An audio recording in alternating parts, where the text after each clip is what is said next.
Sana TV. Sasa tumuombe Mwenyezi Mungu kila mwenye jambo lake atie nia, Mwenyezi Mungu amuondoshee makero yake, lakini amkidhie haja zake. Al-Fatiha.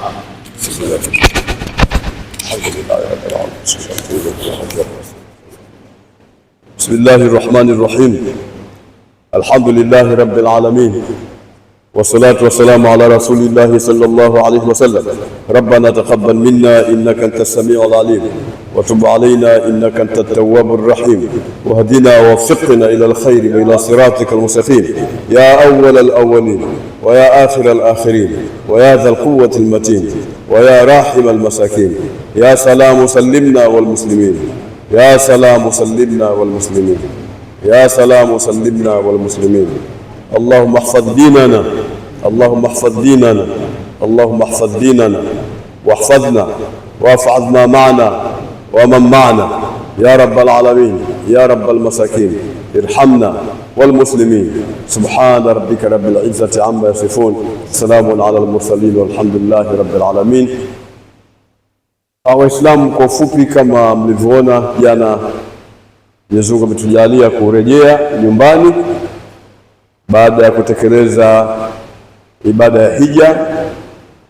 Tumerejea kwa amani na kwa salama, na karibu taasisi zote na mahujaji wote wamerejea kwa salama. Nadhani nimeacha kama taasisi 2 au 3 ambazo siku hizi 2 zitakuwa nazo zimerejea. Kwa hiyo ni kumshukuru Mwenyezi Mungu Subhanahu wa Ta'ala, na wale wanaotaka kwenda hija ishafunguliwa kule Maka. Hija ishafunguliwa tangu sisi tuko pale, tayari wamekushamaliza habari ya mwaka uliopita wa hija hii, na wamefungua Wizaratul Haji hija mpya ya mwaka 1448 ishafunguliwa tayari. Kwa hiyo watu waanze kujiwekezea kidogo dogo mpaka kufika mwezi wa Shaabani, mtu huo umeshamaliza, ili usiingie katika yale matatizo ya kuwasumbua Tanzania Haji Mission ya kwamba watu hawajalipia, watu hawajakamilisha. Lazima twende na taratibu kwamba Wizaratul Haji ya Almamlakatul Arabiyyah Saudia yenyewe imepanga mwezi wa Shaabani ndio mwisho. Hakuna anayeweza dunia nzima kuweza kuvunja utaratibu huo. Huo ni utaratibu wa wizara, utaratibu wa mamlaka, hakuna anayeweza kuvunja. Ni juu ya nchi yenyewe kuwahimiza watu na kuwajulisha waweze kujiandaa mapema. Na ibada ya hija ni ibada muhimu, na yenyewe si kwa mtu tajiri. Ibada ya hija haikuwekwa kwa ajili ya mtu tajiri. Ibada ya hija imewekwa kitu kinachoitwa istitaa. Istitaa maana ni mtu kufikia ule uwezo wa kuweza kumfanya anaweza kufika Maka kwenda na kurudi. Unaweza kumfanya awe na masrufu ya kutumia kule Maka. Unaweza ukamfanya anaweza kuachia ahli zake chochote mpaka atakaporejea. Hiyo ndio istitaa, na kwamba hakuna kikwazo kinachoweza kumkwaza asende. Hiyo ndio istitaa. Na hii istitaa hii haina maana ya tajiri, ni mtu yote tu. Umelima maharage, umelima korosho, umelima katani, umeuza vitumbua, umefikia kwamba unaweza ukamiliki dola 1000, dola 6000, basi unatakiwa tayari uende ukahiji, kwa sababu hiyo ndio uwezo wenyewe. Hata kama baada ya pale hutakuwa na chochote, manake haiambii kwamba mimi kisha kutumia hizi nitakuwa sina nyingine. Kule kuzifikia hizo inatakiwa lazima uende. Kwa hiyo tunataka kutoa maelezo madogo madogo, na tumeweka utaratibu mpango maalumu na Tanzania Haji Mission, na sisi kama Baraza Kuu la Waislamu Tanzania ambao tunasimamia Uislamu katika nchi, namna gani watu watashawishiwa, namna gani watu watahamasishwa kwenda kutekeleza ibada hii ya hija. Ni jambo moja muhimu sana. Haiwi mtu ana nguzo 5 katika Uislamu ambazo ndizo alizozisemea Mtume, bunia al-Islamu ala 50 shahadatin la ilaha illa Allah, mpaka mwisho wa hadithi. Lakini mbele anasema wa hajjil bait, na kuikusudia al-Kaaba kwa ibada, kwenda kuhiji. Alafu mtu anakuwa kafikia kiwango na kafikia uwezo, alafu hakwenda kuhiji. Huo sio Uislamu. Na kwa wale vijana ambao wanafanya biashara, wengine wana hali nzuri, alafu anasema yeye hana haja ya kwenda sasa, maana hajamaliza mambo ya dunia. Mambo ya dunia yanamalizika kwa utaratibu huo. Je, Mwenyezi Mungu akakuchukua kabla hujamaliza hayo mambo na huku hujahiji, utasemaje mbele ya Mwenyezi Mungu Subhanahu wa Ta'ala, na hali ya kuwa tayari ulishafikia uwezo? Hakuna jahali kama hiyo. Kwa hiyo watu waache mambo kama hayo, watu wapapie kutafuta ule uwezo wa kuweza kumfanya aende hija, na atafute uwezo huku akielewa sharti za kulisudia mwisho wa mwezi wa Shaabani. Kwa hiyo watoe kidogo kuanzia sasa mpaka atakapofika mwezi wa Rajabu, kaishamaliza kila kitu tayari, analipia anakwenda zake hija. Tumeona kule wazee safari tumehija na mtu mmoja ana miaka kama 103 hivi, lakini ilikuwa anakwenda na anajitahidi. Mwita tulikuwa naye, ameona vijana wetu wakiwabeba wale, tuliwafundisha vijana namna ya kusimamia watu. Ilikuwa mtu mzee anakamatwa, anabebwa, anawekwa mgongoni, anaijishwa. Tumefanya hivi mwaka huu. Wakina mama leo tumewafundisha vile vile. Ilikuwa kina mama wasiojiweza wanabebwa, wanapelekwa chooni, wanapelekwa huku, wanasafishwa, wanafanya nini, wanapelekwa kwa wengine wasio na uwezo. Mimi nimetoa mwenyewe mpaka uwezo wangu mwenyewe kukodi vigari na nini, wenda kahijishe. Watu wote wamefanya hija iliyokuwa kamili. Sasa na wewe wahi, kama kijana una nguvu, nenda kahiji, wala sikutishe mtu kwamba hija ngumu bwana. Kuna mahali ukipiga mawe hapo unaweza ukafa, hakuna masala hayo. Ukifa umepangiwa tu. Mbona sisi safari wale ukufa ni watu wawili, mmoja akapata pressure, mtu wa Zanzibar kufanya biashara akafariki, na huku mmoja wa kwetu mama mmoja na shikana maradhi, sababu joto kali, pressure ilikuwa nyingi.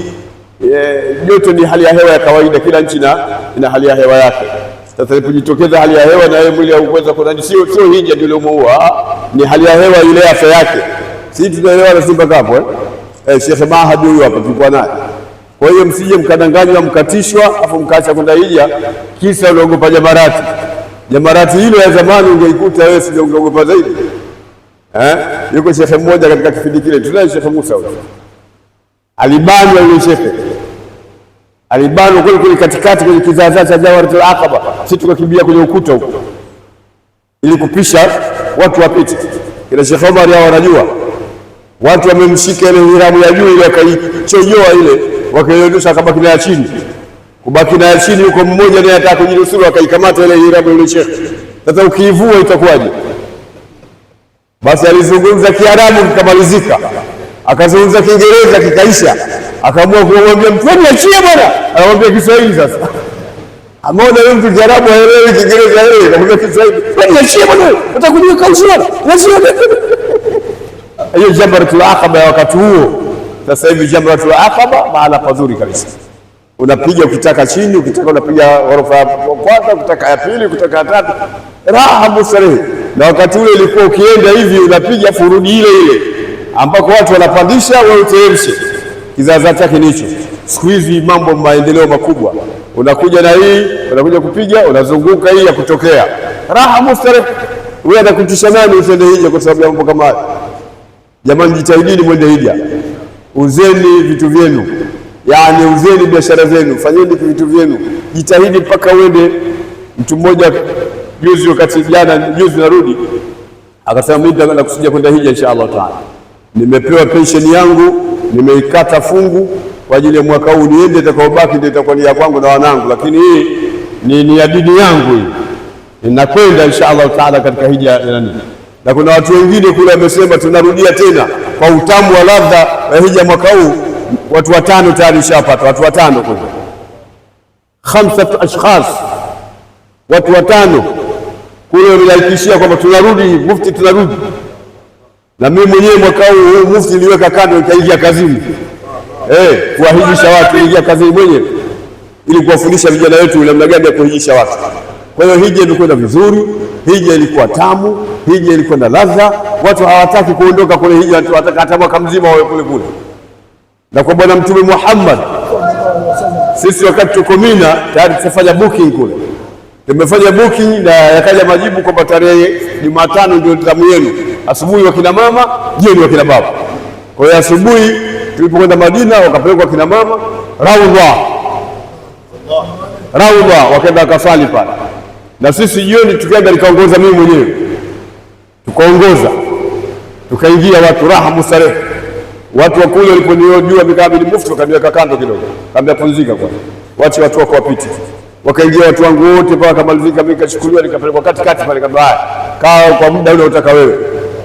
Kwa hiyo nikakaa pale nikafanya mambo yangu, nikaiombea nchi, nikaombea Uislamu, nikaombea mashehe, nikaombea kila kitu, kajiombea na mimi mwenyewe na wazee wetu walitangulia mbele ya haki kwa muda nilioutaka mwenyewe mpaka nimechoka mwenyewe.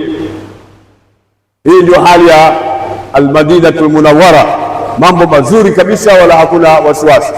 Na tulitengeneza kitu maalum kwamba kuwe na muda maalum wa mahujaji wetu kupelekwa shopping, kwa sababu wao ni wageni, wakapelekwa shopping kwenye mabol makubwa Sharia 60 kule, wamekwenda kule, wamenunua vitu, wengine wanalia msingenunua Maka, ningenunua huku, jinsi ilivyokuwa raha.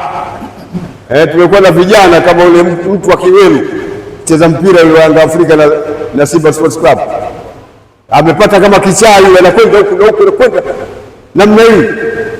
Sasa jamani, mimi natumezungumza maneno haya wahimiza mwanasheria wende hija bwana, siwekeweke tai tu, nenda hija, endeni hija mkamalize ibada ya hija tamu sana, alafu ukirudi kayauma waladatuhu ummuhu, unakuwa dhambi zote zimeondoka, unakuja kuanza alifu huku. Maana mahujaji na nyinyi mliohiji msianze alifu, mmekwishaghufiriwa madhambi yenu, endeleeni kuilinda. Maka alizungumza mawaidha haya kwamba kuhiji sio neno ni kuilinda hija. Imeeleweka uzuri Kwa hiyo inshallah mimi naomba Mungu, Mwenyezi Mungu awape nguvu, awape uwezo, muweze kwenda kuhiji, muweze kupata nafasi ya kufanya ziara ya kumzuru Bwana Mtume Muhammad sallallahu alaihi wasallam. Tumewafanyia ziara watu Maka, wameona nyumba alipozaliwa Mtume katika mtaa unaitwa Suqul Layl, wameona Mtume alizaliwa hapa, na pale alipozaliwa ardhi hii hapa na hapa ndipo mama Amina alipomzaa Mtume Muhammad sallallahu alaihi wasallam. Wameona Al-Hajun Al-Ma'la, sehemu ambayo kazikwa mke wa kwanza wa Mtume Muhammad Bi Khadija. Hata wale watu wa madihi wakasema qif bil hajun suwai'a ya hadi waqra salamu haila dhaka alwadi. Ukifika Al-Hajun toa salamu kwa wale watu ambao wamezikwa pale, mahala ambapo kiongozi wake ni mama Khadija radhiyallahu ta'ala anha, na wamezikwa na masahaba wengi mahala pale, pamoja na watoto wa Bwana Mtume Muhammad sallallahu alayhi wasallam wamezikwa pale. Kwa ni mahala ambapo natakiwa ufike. Wamekwenda Masjidul Jinni, qul uhiya ilayya annahu istama'a nafarun min al-jinn, hapo tumeweka tukaambia hapa ndio hapa anapokaa Abu Lahab, hapa tabbat yada hapa, mbishi mkubwa amwambia Mtume tabban laka ya Muhammad, hapa ndio alikuwa kiishi. Abu Jahal ndiye alikuwa kiishi huko nyuma. Sehemu kama hizo tumefanya kusudi hiyo. Niliwaambia hija tunayofanya sisi ni hija ambayo watu wa Tanga wanasema hija na haja, yani mnahiji alafu mnakupata historia ya ule mji ukoje, mahala hapa ni mahala gani, mahala hapa ni mahala gani, hapa alikaa nani. Kwa vile sisi siku hizi wenyeji wa ule mji tunajua hapa alikuwa anakaa fulani, hapa alikuwa anakaa fulani, huu mtaa kadha, huu hivi namna hiyo. Na Madina kadhalika watu wamekwenda sehemu mbalimbali wameonyeshwa, na tumekuwa na walimu na mashekhi tumewapa kazi kina Mahadi hao, mwapa kina Athman Zubiri wakina nani, na mwenyewe nipo kwa jambo naingia mwenyewe ndio hapo, hii kadha kadha, hapa ndio kibla tena. Lakini huku tutako swali siku kugeuza kibla kigeuziwa hapa. Iliposhuka aya Mtume akageuka, qad nara takhalluba wajhika, akaambia akageuka Mtume sallam akaelekea Makka katika Al-Kaaba, ni hapa sasa. Yale yanakuwa mtu amesoma na amepata ile hija na haja na historia ameandika, yani ni raha Sheikh, ni raha. Kwa hiyo mimi ninawahamasisha, fanyeni haraka kulipia dola 6,000 si chochote, si milioni 15 tu. Milioni 15 ndio inaweza kukusumbua katika maisha yako ukakosa hija. Una mambo mangapi wewe? Piga kila siku na kula kiasi gani katika nyumba yako, alafu zipige zile mara mwezi, zipige zile mara mwaka, utaona hela nyingi sana unatumia. Nyinyi hamjui, mnaona kila siku maisha unafanya, lakini hujui unatumia kiasi gani kwa mwaka, kwa sababu upige hesabu. Piga hesabu kwa siku unatumia shilingi ngapi, afu piga mara mwezi piga mara mwaka, utaona ni hela nyingi sana. Hivyo kama ungekuwa unaweka kidogodogo kwa kila mwezi mpaka mara mwaka, ungekuwa umepata uwezo wa kwenda hija, ungende ukahiji. Hija ni kitu muhimu sana. Walillahi ala nasi hijjul baiti man istata'a ilayhi sabila. Na wewe mwenyewe utaona kwamba kweli mimi sisi nimekamilika. Na nilikuwa nikiwaonya watu kule kwamba jamani, tutakuja hapa sasa, maana yake mmekuja kuchukua ahadi kwamba hutasema uongo tena, huwezi kuwa jitu jirongo kuanzia leo. Nawaambia watu, hutakuwa na mamu, mtu kazi yako kufitinisha watu, hutakuwa mtu mzushi, mtu hana jambo unamwambia yuko hivi yuko hivi. Nani aliyefilisika katika sisi? Anawaambia maswahaba ridwanullahi ta'ala alayhim ajma'in, akasema aliyefilisika katika sisi ni yule ambaye hana chochote, hana mali, hana nini. Sisi ndio tunajua kufilisika, tafsiri yake ni hiyo.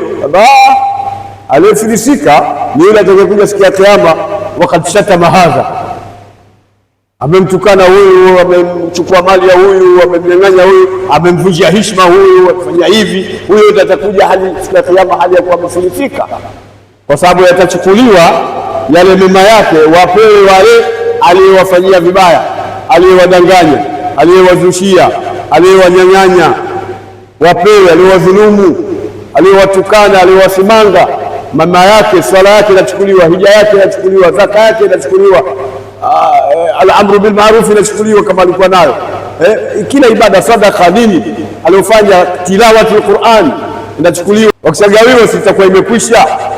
Aliwafanyia ubaya ni wengi, matendo yake mema ni machache, yamekwisha. Yale yamefilisiwa, hana jambo, mema yake yote hanayo tena, wamepewa watu ambao wanawafanyia vibaya, lakini bado anadaiwa. Kuna wengine bado hajapewa kwa sababu mema yule bwana yamekwisha. Je, kunafanywa nini? Sikiliza ngoma hapo, sikiliza uzito hapo. Yanachukuliwa mabaya ya wale, anapewa yeye.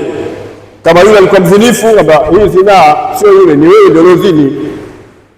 Jalla jalalu, naam. Ba yule mwizi, yule sio mwizi tena, mwizi ni wewe shekhe.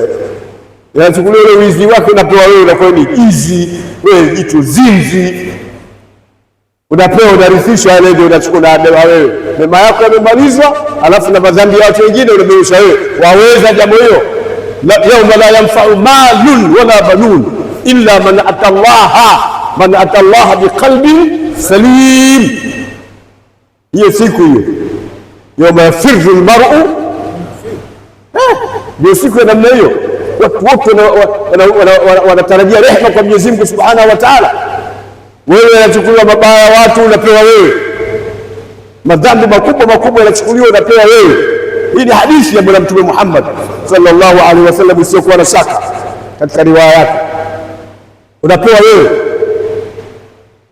Yule bwana anakuwa yuko safi, wale wenzako wanakuwa wako safi na nini, wamepata kama pepo ya bezo hivi. Na aliyewapatisha pepo nani? Ni wewe, kwa sababu ya ujinga wako. Kila leo uliona unasema, tunafanya nini? Nasema bwana amesema longo huu, bwana amefanya hivi na nini. Angalia Mtume katika kumweka mtu akae sawa. Kafa bil mar'i ithman an yuhadditha bikulli ma sami'a, yatosha kwa mtu kuwa ni madhambi kuzungumza kila ambalo amelisikia, hata kama ni la kweli. Hapa azungumzi Mtume aliyosikia mabaya, aliyosikia mambo ya kweli hasa, wala hana ubaya yote, lakini ile tabia ya kwamba kila ambalo amelisikia walizungumza, yatosha kuwa ni madhambi. Mtume anasema sallu ala taha, yatosha kuwa ni madhambi. Kuwa na kiherehere cha kile leo ulipokania kole, ilikuwa kivumbi cha nini? Ungepumzika tu bwana, una haja gani mpaka uzungumze? Vipi kelendeni? Ilikuwa sio mchezo, msikiti wa Bakota leo. Sasa kila ambalo wewe umelisikia ndio unataka uzungumze? Mbona Mtume wako Muhammad anasema yatosha kuwa ni madhambi kwa mtu kuzungumza kila ambalo amelisikia? Haina maana jambo baya lolote kulisikia, hata kama ni jema, lakini kama una tabia za kiherehere, una kitoitoisha roho, kila ukikaa waona kwa nini nisifike mahala fulani kazungumza jambo fulani, kwa nini nisifike mahala fulani kaangalie watu mambo fulani, yatosha kwa ni dhambi. Mtume Muhammad sallallahu alaihi wasallam atambia namna hiyo. Sasa sikwambii ikiwa ni dhambi kweli, sikwambii ikiwa ni dhambi kweli. Kwa hiyo mambo kama hayo tujiepushe nayo, na tuepushe tuangalie zaidi kiyama, tuangalie akhera, tuangalie maisha mengine. aliyoyataja Mungu kumwambia mtume, khitabu inamhusu mtume, lakini hukumu ni am. Khitabu ni khas, hukumu yake ni am, yani maelezo, msemo. Khitabu kwa maana ya msemo unamhusu mtume sallallahu, lakini matumizi na hukumu ya ule msemo ni kwa watu wote. Anamwambiaje? walal akhiratu khairun laka walal akhiratu khairun laka min alula, akhira ni bora kwako wewe Muhammad kuliko ulimwengu, yani mwisho ni bora kwako kuliko mwanzo, anaambiwa mtume wetu Muhammad sallallahu alaihi wasallam. Lakini ile ni msemo anaambiwa mtume ili awaambie na umati wake ujue hukumu na matumizi ya msemo huu ni kwa watu wote, kwa Waislamu wote, kwamba akhira ni bora kwetu sisi kuliko ulimwengu. Jalla jalalu. Weleka lazima uelewe. Ndio maana kuna fani ile inaitwa maqasidu sharia. Maqasidu sharia ni kitu muhimu sana kwa wanazuoni kuyashughulikia zaidi na watu kuyajua. Malengo ya sheria ya Uislamu ni hapa. Lengo la kuswali, kwa nini mpaka tunaswali? Nini lengo lake? Kutoa zaka, kwa nini mpaka tunatoa zaka? Iko siku sasa tutasimama hapa katika darasa maalum, tutakuja kuizungumza kwa upana ili watu wapate kuelewa. Wallahu waliyul tawfiq, wa assalamu alaykum wa rahmatullahi wa barakatuh. Kwa hiyo Mheshimiwa Mufti, mlango wa watu kuweka pesa zao katika banki ya hija uko wazi, umefunguliwa tangu sisi tuko hija, huko ushafunguliwa. Waislamu, mambo ndio hayo, mlango uko wazi kudunduliza kidogo mpaka mwakani Shaaban, mambo yanakuwa sawa sawa.